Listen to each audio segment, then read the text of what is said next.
वंदे तत्गुणलब्धे वंदे तत्गुणलब्धे। बोली देवादिदेव पार्श्वनाथ भगवान की चरित्र कृति प्रथमाचार्य शंकर महाराज की तीर्थ रक्षा शिरोमणी आचार्य राजेंद्र महाराज की विभूति क्षगुरुवर्थ रत्नाकर शांत मूर्ति आचार्य सन्मति सागर महाराज की देवलो आचार्य पवित्र सागर मुनि महाराज की जय, प्रशांत सागर महाराज की जय।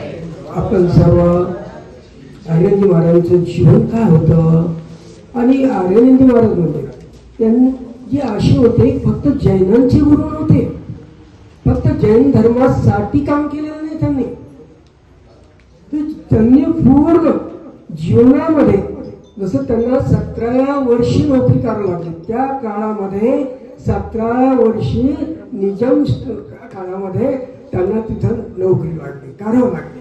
आणि ती नोकरी करत असताना हे बघितलं नाही जैन एकाजीने हो जिथं नाक्यादार होते ते सुरुवातीला नाकेदार म्हणून त्यांची नोकरी लागली होती। आणि त्या नोकरीच्या काळात जी लोक फळं विकायला जाऊ दे, भाजीपाला घेऊन जाऊ दे, तर आपला माल विकायला जाऊ दे, तर पूर्वीची नाकेदार त्यांच्याकडून पैसे वसूल करायचे। हे महाराज म्हणायचे त्यावेळेस त्यांचं नाव शंकरराव होते। अशी सगळे लोक येऊन बसली, आंबे दूध वगैरे सगळे बसले।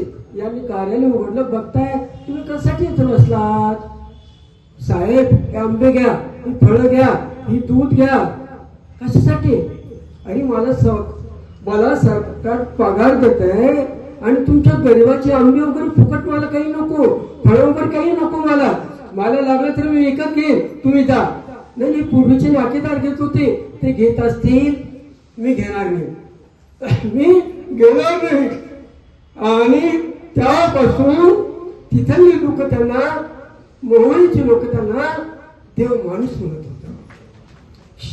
प्रत्येक पैठणमध्ये सुद्धा त्यांना शंकरराव म्हणून, त्यांचं पूर्वाश्रमचं नाव शंकरराव, पण शंकरराव म्हणत होते तर त्यांना भाऊ म्हणत होते। त्यांच्या कार्यालयामध्ये त्यांचं असं आचरण होतं की त्यांना राजे साहेब मानलं जात होतं, राजे साहेब। बघा कशी भाव होती, दयेची भाव होती, करुणेची भाव होती। आणि ज्यावेळेस ती नोकरी करत असताना मोहळी नव्हते त्यावेळेस अजैन तिथं जी लोक होती त्यांना सर्वांना जवळ बोलवायचे, सायंकाळच्या वेळेस त्यांना ज्ञानेश्वरी वाचून दाखवत होते आणि त्यांची अंधश्रद्धा दूर करत होती। जिथं आता महाराजांनी सांगितलं तिथं बळी दिली जात होती, ती बळी प्रथा बंद केली। अशीच बळी प्रथा वालसाला दिली जात होती आणि तिथले सरपंच मुख्य प्रमुख त्यांना नवस होता आणि तिथं ते बकरा बळी देणार होते। भाऊंना हे कळालं म्हणजे शंकरराव आणि ही आपल्या शिपायाला ड्रेस घालून तिथं हजर झाली आणि सांगितलं साहेब तुम्ही बळी देऊ नका। साहेब शंकरराव भाऊ तुम्ही हे आमची धर्माची प्रथा आहे, आमची कुल परंपरा आहे, तुम्ही याच्या भानगडीत पडू नका। मी तुमच्या भानगडीत पडणार नाही, पण माझं कर्तव्य मला करावं लागेल, माझी नोकरी आहे, मला सरकारवर कळवावं लागेल। तुम्ही परवानगी घेतली नाही बळी द्यायची परवानगी घेतली नाही, तुम्हाला मला हे वर कळवावं लागेल। आणि त्यावेळेस सांगितल्यानंतर त्या सरपंचाने बळी देणं बंद केलं। पण त्या दिवशी घटना घडते, एक महिला येते सायंकाळी आणि तिच्या अंगात आली ती झुलायला लागते आणि भाऊ तिथं गेले। गेल्यानंतर तिच्या बसल्यानंतर ती बाई म्हणत असते तू माझा घास माझा भक्ष तू हिरावून घेतलं, तू बळी देऊ दिली नाही, तुझा नाश होईल। मग भाऊ म्हणत होते ठीक आहे, तू माता आहे, सर्वाची माता आहे, तू जगत माता आहे आणि तू स्वतःची माता आहे आणि एक जीवाचा बळी घेते कसं माता, हे तुला शोभतंय का? तू जास्त बोलू नको, तू माझा बळी घेतलाय, तुझा नाश होईल। ओ ठीक आहे, तू देवी आहेस ना। ती ज्यावर धुवायला लागले आणि त्याच वेळेस धोनी सांगितलं एका ग्रंथाला कापूर आणा, ती देवी आहे कापूर आणा, तिचा हात धरा। एक महिलेने सांगितलं हात धरा आणि जळता कापूर तिच्या हातावर ठेवा। जाता कापूर हातात ठेवायचं म्हणल्यावर ती पळायला लागते, तिथून पळून जाते. आणि त्या गावामध्ये त्या दिवसापासून बलिप्रथा बंद होते. आणि अंधश्रद्धा, सगळ्यात महत्व अंधश्रद्धा कशामुळे केली जातं? अंधश्रद्धा. खरं धर्म कळालं नाही, खरं धर्म काय हे कळालं नाही. आणि ज्या दिवसापासून तिथे सुद्धा पूर्ण श्रद्धा प्रत्येक गावामध्ये जिथं जिथं भाऊ जात होते तिथे तिथं बळीप्रथाही बंद केली, अंधश्रद्धा बंद केली. लोक त्या रूढी पूर्वी अंधश्रद्धेने केल्या जात होत्या. आमची पिता करत होते, माता करत होते, वंश परंपरा करत होते, त्या सर्व प्रथा बंद केलं. एवढंच नाही, ती भाऊला कार्यालयामध्ये राजेसाहेब म्हटलं जात होतं. एवढी तिची प्रामाणिकपणे सर्व्हिस करत होते. तसंच त्यांची सर्व्हिस ते पेशकार म्हणून पैठणला बदली झाली होती. आणि पैठणला असताना त्या काळामध्ये आज 75 ते 80 वर्षापूर्वी त्या काळामध्ये त्या काळात पैठणला नाथ मंदिरला 1,00,000 रुपयाचा निधी मिळाला होता. सर्व पैठणची म्हणजे नाथ मंदिराचे ट्रस्टी म्हणजे संचालक गावातली म्हणजे जे आहे कार्यकर्ते त्यांची मीटिंग होती. आता हा एवढा मोठा निधी आला आणि हा निधी कोणाकडे द्यायचा, कोणाला द्यायला पाहिजे, कोण हे काम चांगलं करून घेईल. आणि सर्वांनी एकमुखाने बोट दाखवलं की शंकरराव भाऊला हे काम सोपवा बघा. आणि ते काम भाऊवर सोपवलं गेलं म्हणजे आर्य निवारणला सोपवलं गेलं आणि ते काम उत्कृष्टपणे केलं. म्हणून तिथे हे कधी बघितलं नाही, परत कुठेही ती भीतले नाही. कोणतीही गोष्ट असू दे निर्भीड करत असते. पैठणलाच असते इथं म्हणजे त्या काळी निजाम काळात निजाम स्टेटची नोकर होती ती. आणि त्या काळी ती पैठणला असताना इथे एक अधिकारी आले होते हैदराबादहून. आणि इथल्या अधिकाऱ्यांनी भाऊला निरोप पाठवला, मासे पाठवा. भाऊनी मासे पाठवले नाही. आता साहेबांची इच्छा, वरचे अधिकारी आले आणि त्यांच्या मेजवानीसाठी मासे पाठवले नाही. त्यांना आता शिक्रोध आलेला होता. साहेब निघून गेले. दुसऱ्या दिवशी पैठणला गेले आणि पैठणला गेल्यानंतर विचारतात, शंकरराव तुम्ही मासे का पाठवले नाही?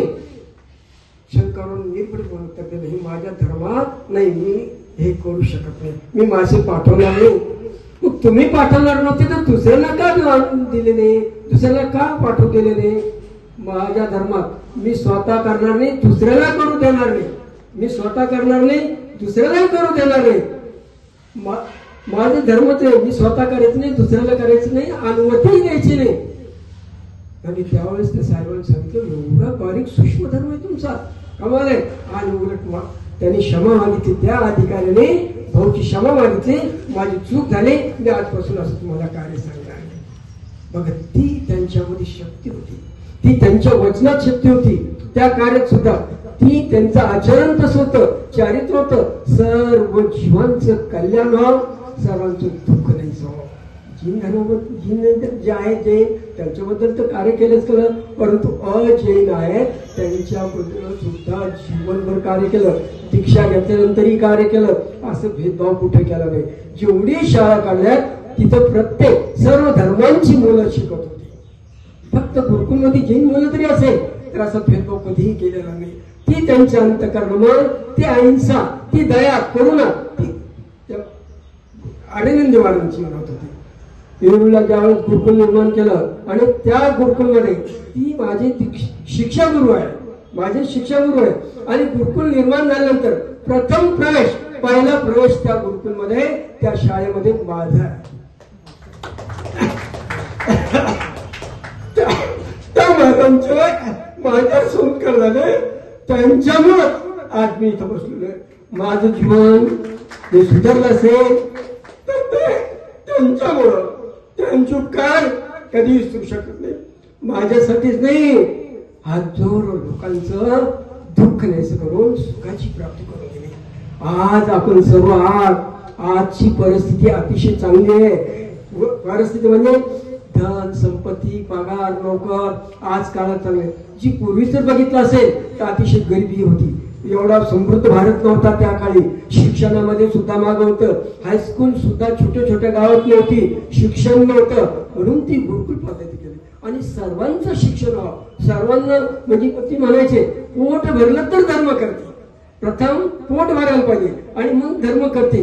ती दयाना करुणा त्यांच्यात होती आणि त्या दृष्टीनं त्यांनी कुंथलगिरीवर गुरुकुल निर्माण केलं होतं. आणि इथं त्या काळी पाट बंधाई मंत्री होते निलंगेकर. आणि निलंगेकर तिथं आल्यानंतर महाराजांचं दर्शन घेतलं. सांगितलं माझ्यासाठी काय आज्ञा आहे. अहो हे क्षेत्र आहे, सर्व लोक इथे दर्शनाला येतात, ही मुलं शिकतात, पण पाणी नाही, पाण्याची व्यवस्था करा. ज्या वेळेस निलंगेकरने निरीक्षण केलं आणि त्वरित तिथं एक तलाव तयार केला. डोंगराळ भाग आहे, तलाव निर्माण झाला. आणि तलाव निर्माण झाल्यानंतर ती परत उद्घाटनसाठी आले. त्यावेळेस महाराजांना गेले. महाराज तलाव निर्माण झाला. महाराज योगा घेऊन तिथंच होते. दर्शन घेतलं. महाराजांचं दर्शन घेतल्यावर फक्त महाराजांचं मुखामधून वचन कसं निघलं त्यांनाही कळलं नाही. तुम्ही मुख्यमंत्री व्हाल, तुम्ही मुख्यमंत्री व्हाल. बघा त्यांचं वचन खरोखर. नंतर त्यांना वाटलं आपण तर बोलून गेलो, मुख्यमंत्री होता की नाही, साधूचं वचन खोटं व्हायला नको. आणि योगायोग मला वाटतं त्यावेळेस अंतुलेजीने राजीनामा द्यावा लागला. आणि त्यावेळेस म्हणजे निलंगेकरचा मुख्यमंत्रीसाठी नंबरही नव्हता, नाव नव्हतं. आणि दुसऱ्या लीडर म्हणजे मंत्र्यांची नाव होती. पण अचानक निलंगेकरचं नाव पुढे आलं आणि ते मुख्यमंत्री झाले. विशेष म्हणजे मुख्यमंत्री पदाची शपथ घेण्याच्या अगोदर ती महाराजी धुळेला होते आणि निलंगेकर धुळेला जाऊन अगोदर महाराजांचं दर्शन घेतलं आणि नंतर मुख्यमंत्री पदाची शपथ घेतली. आणि जिथं जिथं महाराज ज्या वेळेस असेल त्यावेळेस दर्शनाला जात होते.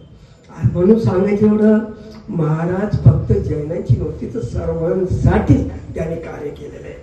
आणि सर्वांवर संस्कार व्हावं, सर्व जीवांचं कल्याण व्हावं हे त्यांचा उद्देश होता. आता महाराजांनी सांगितलं अहिंसा हा धर्माचं प्राणच आहे. सर्व धर्म अहिंसा पाळतात आणि मुख्य रूपाने जैन धर्म विशेष रूपानेच पालन करतं. आजही पालन केलं जातं आणि पूर्वी पालन केलं होतं. की भारताला स्वातंत्र्य मिळालेलं आहे कशाच्या आधारावर मिळालं, अहिंसेमुळे. महात्मा गांधी आणि ह्या महात्मा गांधीचे जे गुरु होते हे रायचंद जैन होते. आणि त्यांच्या तत्व रायचंद जैन जे आपले महात्मा गांधी यांच्यावर संस्कार केले, जी धर्माची त्यांनी म्हणजे अहिंसेचं तत्व पटवून दिलं आणि त्या अहिंसेच्या माध्यमातून भारताला स्वातंत्र्य मिळालेले. आपल्याला सर्वांनाच माहिती आहे, त्याबद्दल सांगितलं विशेष नाही. म्हणून अशी कारणे महाराज आहे पूर्ण जीवन त्यांनी बऱ्यासाठी काढलं, दुसऱ्याचं कल्याणासाठी सोडलं. स्वतः बघा जीन दर्शन म्हणजे जैन साधू आहे, पायी चालावं लागतं आणि एवढं वय झालं हा जी आहे शरीर जर्जर झालेलं आहे. शरीर जर्जर झालं, 85 वर्ष वय झालंय तरी ते विहार करतच होते पायी, गाडीने डोलीने. आणि अशा परिस्थितीमध्ये जी या भागामध्ये गरीब मुलं आहेत, त्यांचं शिक्षण दुर्गम आहे, त्यांचे शिक्षण होऊ शकत नाही, त्यासाठी त्यांनी नवागडला गुरुकुल निर्माण केलं, तिथं शाळा निर्माण केली. आणि त्या मुलांना कसं कोणतं मूल्य नाही, विनामूल्य संपूर्ण शिक्षण व्हावं म्हणून तिथं गुरुकुलमध्ये व्यवस्था केली गेली. आज हे हजारो विद्यार्थी गुरुकुलमध्ये शिकले, त्यांच्यावर संस्कार केले गेले. गुरुकुलमध्येच नाही आणि फक्त मुलांसाठीच नाही तर सर्वांसाठी त्यांनी काय केलं, तीर्थासाठी केलंय, धर्मासाठी केलं. मुख्य रूपाने अहिंसा, दया, वात्सल्य महाराजांचा एक भाव होते. सर्व जैन असो अजैन असो सर्वांमध्ये एकता असावी, सर्वांमध्ये सहकार्याची भावना असावी, सर्वांचा विनय असावा, सर्वांचा आदर असावा हे महाराजांनी आम्हाला सांगितलेलं आणि आमच्या तत्व ही महत्व तत्व दिले. की सर्वांबद्दल प्रेम असू दे, वात्सल्य असू दे आणि तुमचं सर्वांबद्दल, फक्त जैनाबद्दल नाही पूर्ण समाजाबद्दल, आपण जिथं राहतो सर्वांबद्दल वात्सल्य असू दे आणि सर्वांचं वात्सल्य भावून राहिलं तर आपलं जीवन सुखी होईल, त्यांचं जीवन सुखी होईल. म्हणून स्वतः जगा आणि दुसऱ्याला जगू द्या, स्वतः जगा आणि दुसऱ्याला जगू द्या, हा दीन धर्माचा संदेश आहे. म्हणजे महाराजांनी स्वतःच्या जीवनात उतरून आणि सर्वांना ती शिक्षा दिलेली आहे. असे महान उपकार वयाच्या 94 वर्षापर्यंत ती स्वतःकडे न बघता समाजसेवा केली. 14व्या वर्षी त्यांची नवागड येथे समाधी झाली आणि या समाधीला आज 25 वर्षे पूर्ण होत आहेत. म्हणून या 25व्या वर्षी त्यांचे समाधी दिवस मोठ्या आनंदाने आणि महोत्सव साजरा करण्यात येते.